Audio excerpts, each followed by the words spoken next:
Hey there, it's Nick. And it's Leah. Real quick thing before we get going. Please subscribe to our show and follow it. In whatever platform you're listening to us on. Yes, whatever app you're using right now, there's probably a plus button or a little bell or it says subscribe. Well, tap that, please. Just a quick little, and it makes such a big difference for us. We would really appreciate it. We really would. So please do that, and thank you. Thank you. And now, let's start the show. Yay! Hey everybody, it's Nick Layton. And I'm Leah Bonnema. And we had so many great questions from you all in the wilderness. Ow! That we have a bonus episode. So here we go. The first question is, quote, I'd love your thoughts on a back pocket statement for being told to smile by old men. I'm always taken aback and at a loss for words when this happens. And I'd love to have something ready that my daughters and I can say in return. So I assume Leah has nothing to say on this topic, so we'll just move along. I used to have a joke about this. Oh? Yeah, it was, I would say it was a joke. It was also a rant because, it's like, what am I, window dress? You know what I mean? I'm not here to make... Yeah. And then the joke essentially was basically like, oh, this is women thinking. You know what I mean? I'm sorry that upsets you. And then we did a whole sketch about it. It really is infuriating. So I'm assuming that our letter writer is a woman because I don't believe men are ever asked to smile. I have never been asked to smile. And so I think this is really reserved in our society exclusively for women. Aren't we so lucky? Congratulations. The hard part for me was that I can't think of a nice back pocket sentence because it's so infuriating that you're like, I'm not public property. You know what I mean? I'm allowed to be in my thoughts. Right. I had this script that I wrote about women killing people, and this guy, when I was pitching the script, was like, I don't think that men meant it that way. And it's like, obviously, we know that when a guy walking down the street is like, you should smile, he's not thinking, oh, you're public property and I should let you know how I feel like you should act in public. Right. But at its essence, the idea that a person thinks that they should tell another person, you could have just gotten a horrible phone call. You could be thinking, it doesn't matter what it is. It doesn't matter. Yeah, it's irrelevant. It's irrelevant. It's just, it is infuriating that people think they can comment and tell you how to hold your face. And I guess, is this even etiquette? Because it just feels like this is just harassment. Like, this is not even an etiquette thing. It's on some level. Well, I think and this is us as women, we're always like, how can I handle this in a polite way? But it's like, they're being impolite. Right. Yes. And it's a classic example of feeling bad when you aren't the one that actually committed the etiquette crime. Right. So just to confirm, is there ever an occasion when it's okay? Like, can you think of any time when it is okay to be told to smile? No. Right? Is it pretty universal? Can we say this is a firm never? That's a firm never. Right. Okay. So I was trying to come up with back pocket sentences just to brainstorm. And the first thing on my list was like, do you even have to respond? Is just ignoring it the best option? Maybe. You could ignore and stare daggers. Yeah, a glare. I guess you could offer a glare. If we did have to say something, let me see what you think about this one. Quote, what an incredibly odd thing to say. Do we like that? Is that good? Or is that actually... Like that. Yeah. The other thing I had on my list was, I'm not your concern. Ooh, big bang. So I don't know if you'd have to really stick the landing on that one. You really would. You could say, why? Although now we're engaging, and I don't know if we want to do that. Yeah, I don't feel like it. Okay. Although I think my favorite on the list was, bless your heart. I don't know why that's my favorite, but I feel like that can really cover a lot of bases here. And I think it's something that, I guess I just love a good bless your heart, no matter when. That's just my go-to. But yeah, I like bless your heart. That is, I feel like this is the appropriate occasion for it. I mean, I don't think it's wrong. I don't know. But yeah, I guess one of these is an option. And what do we tell our letter writer? How do we help our letter writer? I like all of those options very much. Right. I guess the key is just you want to land it. And you also want to keep walking. I think you want to also remove yourself from the situation. Yeah. So you're keeping walking or you're just like moving on. I don't think we want to stop, say this, and wait for a response. Because one of the great things about being a woman is when you set a boundary with somebody who's speaking to you on the street, they often yell at you afterwards if you don't acquiesce to whatever it is. So that's why a bless you might work really well, because I think it'll throw them off enough to get you 30 seconds to get down the block. Well, it's not a bless you, it's a bless your heart. Yeah, no. I've thrown out some bless yous. Yeah, but I guess just know that, yes, you will probably not end it with whatever you say, and there will be some further words said. But it may make you feel better just to be like, no, I don't want to. But I guess, audience, if you have ideas for what a polite, emphasis polite, non-rude thing to say, because we don't want to add more rudeness to the world. So whatever we say, if we say anything, needs to be not additionally rude. So if you have any ideas, send them in. But it still throws up that's why I like none of your concern. Yeah, it's not your concern. Yeah, I think you definitely want to make it clear that what you said was not appropriate or correct.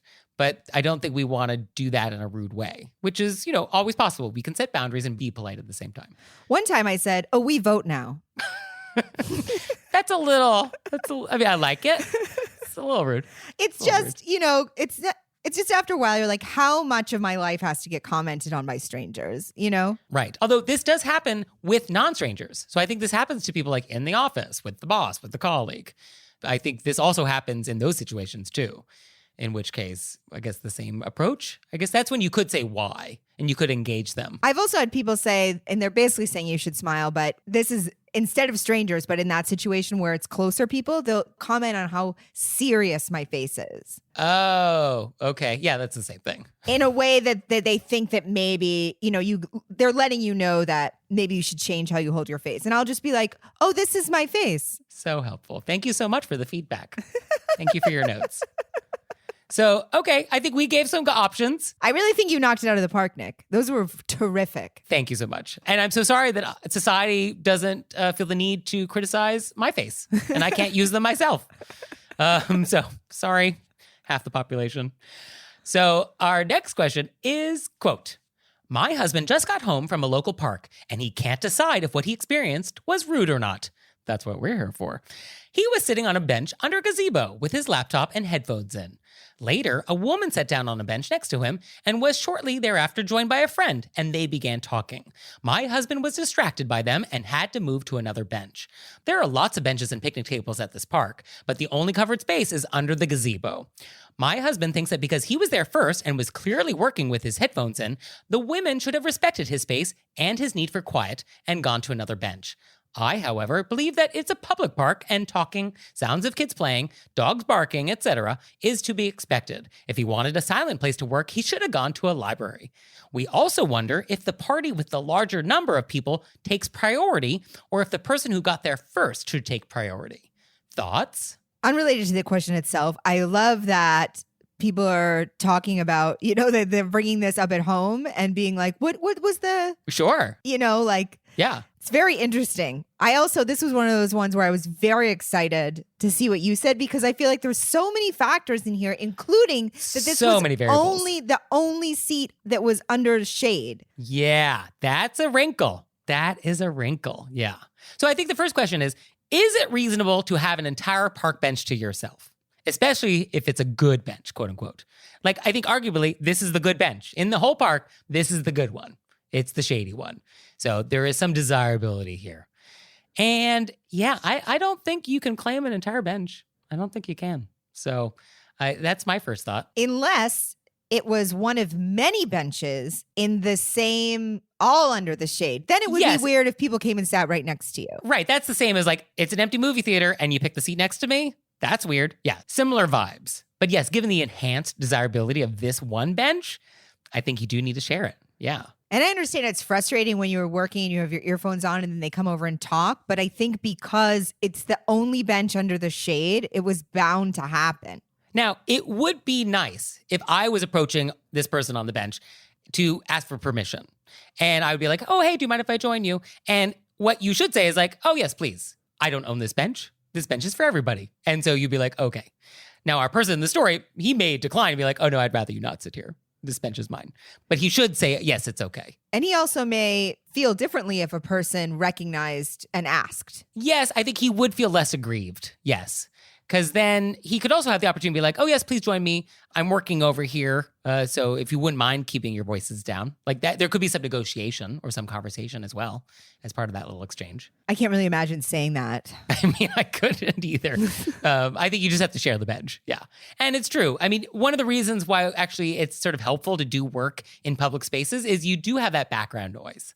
Coffee shops are great for writing the great American novel because you have all that sort of like vague distraction, which is useful. If you're in pin drop quiet, like I find it difficult to work. Oh, me too. So- I wrote my entire college thesis in a very loud coffee shop And you graduated. with honors. They took it. So, because it worked. So, yeah. And then the second question is, should the party with the larger number of people take priority?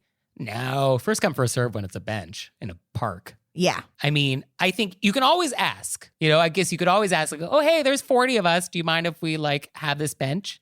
I guess you could ask, but I don't think that's required to give up your spot if you were there first. I've definitely had but not at a park, but I've been at a table where there was a bigger party that came in and I had space and there was a place where I could fit. And I'd be like, do you guys want to switch and I'll go over here? Yeah. I mean, I think the related situation is sort of like in a fast casual restaurant with sort of communal seating where it's a little modular. Then yes, you might want to move around or not hog an entire table alone if there's another party that could like better use that space and like, yeah, move yourself to a smaller table. Yeah, that would be fine. But yeah, I think generally speaking, first come, first serve. I think that's fine. Yeah, I think so too. Okay. And now it's time for Intermezzo. Intermezzo. So this episode is brought to you by HelloFresh. And with HelloFresh, you get farm fresh, pre-proportioned ingredients and seasonal recipes delivered right to your doorstep. And by the way, HelloFresh now owns Every Plate. So we love both. So you can skip the trips to the grocery store and count on HelloFresh to make home cooking easy, fun, and affordable. That's why HelloFresh is America's #1 meal kit. What I love about HelloFresh is that they have multiple meal plan choices. I love meal plan choices. I went with Fit and Wholesome because I'm wholesome. So our boxes are arriving soon, and we're going to report back. We're going to let you know how it went. We're very excited. And for you out there, go to HelloFresh.com/RBWFree and use code RBWFree for free breakfast for life. One breakfast item per box while subscription is active. That's free breakfast for life at HelloFresh.com/RBWFree with code RBWFree. And now it's time for Intermezzo. Intermezzo. So did you know you can help support our show on Patreon? We have a Patreon. We do. And there's tons of fun stuff there. There's videos, there's audio clips, all sorts of stuff. I was just thinking about how many videos there must be up there by now. Oh, there's a lot. There's a lot of bonus content that you have never seen if you do not join us on Patreon. So go to our website, select monthly membership, and see if that's something you'd like to do. We'd so appreciate it. We really would. So please check it out, and thank you. Thank you. So our next question is, quote, after a divorce, how much responsibility does an ex have in maintaining ties to former in-laws after the kids have grown up? My children are now adults, and their father's parents rarely make contact or show interest in them. Is it still my responsibility to reach out regularly to maintain a relationship? My former in-laws used to live in the same town as my parents, but have recently moved 3 states away. I want them all to still have a relationship, but I want to know, is my role in this over? Yeah, I think you're free. Wow, definitive. Okay, Leah Bonema, giving you permission. Well, I mean, the children are adults. Yeah. If they want to maintain a relationship. Yeah. Also, you're divorced. Yeah. Also, how many things, and I get this, I want to make everybody happy and be responsible. And, how can I sort of grease these wheels so these people have a relationship? But I feel like that doesn't have to be your responsibility. Yeah. You did it up until the point where they were adults. Yeah. I mean, I guess, is this even an etiquette question? Because this is kind of like a relationship question. But I guess if we think of this through the lens of etiquette, etiquette would tell us that we want to do the thing that is going to maximize consideration for other people. And so I guess the question is, what do these other people want? What do all these other adults want? Do they want a relationship or not? And so it kind of sounds like they don't, or they're at least not very motivated to maintain one. So if they're not, then I don't know why you should be. Yes, I agree with that. And I agree. I think adults are responsible for maintaining their own relationships. So I don't think that's a responsibility of other people. So if these are adults, yeah, it's not your responsibility. Right. But I do find that in a lot of relationships, there is one person who sort of takes it upon themselves, or it just falls to them because no one else will do it, to be the person to maintain relationships. And that's like the person that always like reaches out to the in-laws, or the person that always arranges dinner with the friends, or the person that's always like handling the kids. Like there's somebody who somehow, for one reason or another, has that in their portfolio of things. And so I can see that that is maybe what is happening here, that this was just in this person's portfolio and they want to know, like, does it still need to be? That was the perfect way to say it. I was trying to think of the right way to voice that. And I think that's what it is. That I think this person has been the facilitator Right. for everybody. And they're like, at what point have I reached my obligation? Because I definitely get the sense from this letter that this person would like to be released from this obligation. Yes. And they are no longer interested. That was my choice of word, set yourself free, because I felt like you felt like you did the best you could with this, and they're adults now. And I don't think that you have any further obligation. Right. And the phone works both ways. And so if any of these people want to have a relationship with any of these other people, they can make it happen. So yeah, I think set yourself free. Put that on a pillow. Put it on a pillow. So our next question. Actually, let me just add something really quick. If you're very worried about it, if our letter writer, you could always ask your children, hey. What a novel idea. Ask, have a conversation. Yeah, do you want, you could just say this exactly like, I feel like I've wanted to make sure that you had a relationship with your other grandparents. Where do we stand with that? Or yeah, do you want that? I kind of wanted to bow out and see if you guys wanted to continue a relationship. How does that make you feel? Yes. And the conversation could also be like, I am happy to help facilitate if that's what you want, but you're too busy or you don't know how, or I'm happy to like arrange an annual croquet match for the whole family. Like if that's something that everybody wants. But yeah, what do people want? Yeah. And I think it's what do your children want? What the grandparents on the other side want is. Yeah. I mean, I guess in etiquette world, we want to be mindful of everybody. But if we have to prioritize, yeah, your kids come first. Right. So yeah, I think having a conversation. But also I think that if you want permission to have your role be over, your role can also be over in this. Yeah, we give you that permission too. So go check yourself into an all-inclusive resort and have a pina colada and enjoy yourself. I don't know why all-inclusive resort was like my go-to after being free of familial obligations, but just felt right. Sounds good to me. Like a sandals. Yeah. I've never been to one. In Mexico. Yeah. That's what I'm picturing this person should do. Yes. Maybe one of those ones where, I think I've brought this up before, where you can swim out of the front of your room. Yeah, you are obsessed with this idea. And I worry that you will go to one of these places and you will do it and you're like, oh, this wasn't that great. Have you met me? I just get delighted. Yeah, that's true. Yeah, no, you will actually really like it. Yeah. I just get I found there's this block of jasmine bushes and I got so excited about it. About jasmine bushes? I mean, you walk through the whole block and you're just like. Multiple bushes. Okay. Amazing. And then I went back and now I'm like, I got to do it every day. I mean, I just get pumped. There's no way. Wow. That swimming out of my room is not going to be so delightful. If you could only bottle this wonder of a child. Well, the great side is the other side of it, where it's just all emotions.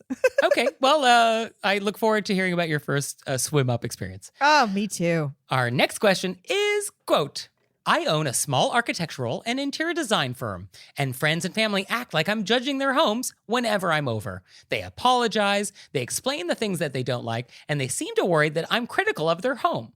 This makes me incredibly uncomfortable because I'm not there because of their home. I'm there because I like them as a person. How do I help people feel at ease without pointing out that what they're doing is making me uncomfortable? I would like to speak to the other people in this situation. Sure. Stop doing this to your friends. Whatever their job is. Yeah. This happens to me all the time with comedy. And give me an example. Like, how does this come up? Oh, people will be like, are you going to use this for one of your skits? One of your skits? They always say one of your skits. Or they'll be like, they're anxious, or they'll tell me something and they'll be like, but I'm not a professional comic. Or you know what I mean? And I'm like, you don't know how to, I get this feeling where you're like, you're making me so uncomfortable, but I don't know how to like, what I can say to you to make you stop thinking about it. So do you actually have a back pocket sentence you use or no? You'll benefit from this conversation today. It really depends on how close the friends are, because I mean, strangers will say it. If you're like at a cocktail party and you say what you do, they immediately. So I can imagine this also happens to this person. Yeah. So it's different depending on my relationship to the person. Sure. Okay. So I guess we need to come up with some back pocket sentences. Yes. So how can we help? The one I came up with is, oh, don't worry about it. I'm off duty. I had that one. Yeah, you had that too? Okay. Yeah. I'm not working right now. Yeah, like I'm a civilian right now. Yeah, I think that's the best. You just sort of make light of it. Be like, I'm not working. I'm off duty. This is just like non-work time. Like, let me just enjoy myself. And I think you kind of just like say it light, say it fun, leave it there. I also think our letter writer says, how do I help people feel at ease without pointing out that what they're doing is making me uncomfortable? I think if it's with the same people and it continues, you can say, hey, I feel like you guys keep saying this and I've tried to let you know that I'm not thinking about this situation that way. You're my friends and I'm starting to feel uncomfortable. But if you do want my professional advice, here's my card. Call me on Monday. Happy to set up a paid consultation. That's a little weird. I mean, I don't know if I'd add in that second part. You can pay me for my services if you'd like. And I think we don't want to not say something because we're worried about making them feel uncomfortable. And I think it's actually okay sometimes to make other people feel uncomfortable when they're doing bad things. So I think it's okay to be polite about it. But I think we don't want to live in a world in which we don't do anything and we continue to just allow this to happen either. Yeah. So I think you do need to say something or do something. So I think that's okay. And if what you say makes them a little uncomfortable because they realize like, oh, I'm actually being rude right now, I think that's okay. I think it is okay to make them feel a little uncomfortable when they have that realization. I think so too, because the implication is that you're showing up at their house. You know, I just don't like the implication when people act. Yeah, I don't like that. What other professions does this happen to? I'm sure this happens to doctors. Well, that's more like, oh, you're a doctor? Would you look at this boil? I think it's more that. Or I also feel like they're also like, I know I shouldn't be eating this. Or oh, yeah. Okay, yeah. I'm sure it happens to therapists all the time. I know I sound dentists like, oh, I should floss more. Yeah, okay. Yeah. All right, yeah, I guess it happens. So yeah, don't make professionals feel bad when they're off duty. That's the takeaway. Or you could be like, yeah, your house is garbage. It's the worst. And now that you brought it up, let's go through it. Yeah. Let's talk about the fact that you've allowed the screws in your light plates to not be aligned vertically. Wow. Okay. I totally have the screws aligned in all my light plates. Our next question is, quote, I'm a graduate student, and I like to dog sit in my spare time as a way to make a little extra money. I always take very good care of my clients' homes and pets, and always try to leave the house just as clean or cleaner than how I found it. I just ran into an awkward situation at the home of the dog I'm currently watching. The owner told me before she left that I could sleep in the master bedroom or guest bedroom and that both were clean. However, after she left, I went into the guest bedroom and the bed was bare with sheets all over the floor in crumpled piles. The laundry room also has sheets everywhere, some spilling out of the washing machine and some on the floor. I decided to just sleep in the master bedroom, but my question is, what should I do about the mess she left behind? I don't want to tell her or ask her about it because I don't want her to feel bad. But I'm also nervous that she might forget that she left the guest bed unmade and the laundry room with sheets everywhere and think that I'm the one who made the mess. Is there any polite way to get around this situation? This was another question where I wrote next to it, did I write this? My first thought was, remember that whole conversation about finding a severed foot in a basement and being like, should you tell? Maybe you should tell. This felt like a severed foot to me. Great call, Nick. So should you tell? What should you do? I will say that I have been in this situation. It wasn't exactly these details, but it was a similar house sitting situation where I opted not to tell. Oh. And then it came back. Of course it did. Yeah. And I was like, oh, you misremembered. But I overthought it, or not overthought it because... You underthought it. No, I thought about it so many times that I eventually got to the other end of being like, I don't want to. Okay. And it came back on me because this person wasn't paying. They weren't paying attention. Yes, I think you definitely should say something because maybe there was a maid who she thought was coming and was taking care of it and didn't. Or, maybe she did forget clearly. So yeah, you definitely need to say something because they're going to come home and then they see this mess and like, you're responsible. Yes. And I can say from experience that is true. And what happened in your little episode? How did it go? She brought it up to me. And then I had to, in that moment, I got so anxious. Like I felt like I did something, even though I very well know I didn't. And then I had to be like, oh no. And then how awkward, be like, oh, you forgot that you're a slob. Right. Yeah, it's That's just an awkward conversation. Okay, so we need to say something. So now the question is, how do we tell? Because there's a way you could tell, which is very accusatory, and then a way you could say something which is like nicer and more polite. Yeah, and I think we want to go with the nicer, more polite version. I would prefer that. Yes, thank you. I think we want to just be like, oh, hey, I got there. It looks like the bed wasn't made and there were some sheets in the laundry room. Do you want me to take care of those, or what should I do with that? You could offer as part of the FYI, like, oh, is there anything you'd like me to do about it? Or should I just leave it? And I think that's one way you could do it. Yes, I thought you could do that one. And then if you actually if a part of the deal is that you're not responsible or you don't want to take on that responsibility, you could also say, hey, if you're just leaving a note and not contacting them during their trip, you could say, hey, I slept in the master bedroom. It seemed that the sheets were off the bed in the guest room, and they were in like what you said, but after with no. Oh, how do you write that letter? Hey, I slept in the master bedroom because there were sheets not on the bed in the guest bedroom, so I just left everything. Yeah, I mean, I would like this conversation about the sheets to happen at the beginning of the stay. Also, if you're dog sitting, you are checking in with this person. This person is not going away for 10 days and then like, see you when I get back. Oh, that's such a good point. Yeah. So you are checking in. You are absolutely, I mean, I can't imagine the dog owner that's like, I'm not concerned about my dog for 2 weeks. I'm sure it's fine. Yeah, like that person doesn't exist. So I think if the first check-in, which is probably within hours, be like, oh, hey, I got here and there just weren't sheets on the guest bedroom. And so I just wanted to know, like, do you want me to make the bed, or should I just sleep in the master? Should I leave these sheets? Let me know. I think that sounds perfect. And I think that person would then realize like, oh, my maid didn't come, or like, oh, I forgot to do the sheets. And that way that'll save you some embarrassment. And then you don't have to also think about it the rest of the time. Right. Yes, because if you're Leopotima, that won't be the last time you think about it. No, just go round and around and around. Yeah, so you definitely should just say something. Say it early, say it quick. And like so many etiquette things, saying it sooner is often better than later. Like a lot of etiquette things don't get better the longer you wait. So that goes for like thank you notes. That goes for apologies. That goes for letting homeowners know that they didn't make the bed. Yeah, some reason in my mind, I 100% agree. Some reason in my mind, it was like she was going to have to take care of this at the end of the trip, but obviously you could just deal with it in the beginning. Yeah. I think it's like a Band-Aid. Just rip it off. Yeah. So our next thing is event. Quote, I have an event for you as a nurse. Many hospitals are very short of nurses and don't have volunteers available. When the hospital states the pickup time for your loved one is at a certain time, please be early or at least prompt.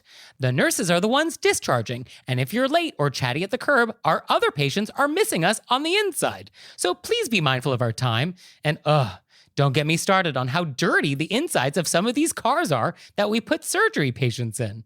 Whew, I felt that. Yeah, it's a good point. I mean, you should always be on time, but yeah, when you're taking up a nurse's time, yeah, that's definitely rude. Because people are literally depending on them. Like actually, literally, right. Like literally they're depending on them. So be on time and clean your cars, people. Yeah, can you imagine you just put all this time and energy into a human being and like sewing them up and putting them together and wiping them down, and then you bring them over to the car and it's just like full of wrappers and dirt. And you're like, I can't put them in here. This is Yeah, and I can imagine that's you try to create this very sterile environment and then it's just like, oh, back into the petri dish. You'd be like, come on, really? Yeah, come on.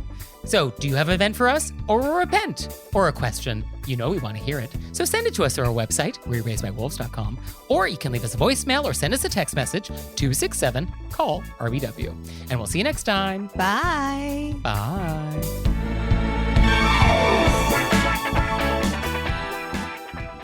Oh, Leah, one more thing. What? Have you signed up for Patreon yet? I have. Me too. You out there, have you signed up for Patreon yet? No? Well, go to our website, wereraisedbywolves.com, click on monthly membership, check it out, because we would really appreciate it if you'd support our show. We love your support. We would. So please do that, and we'll see you next time. Bye. Bye.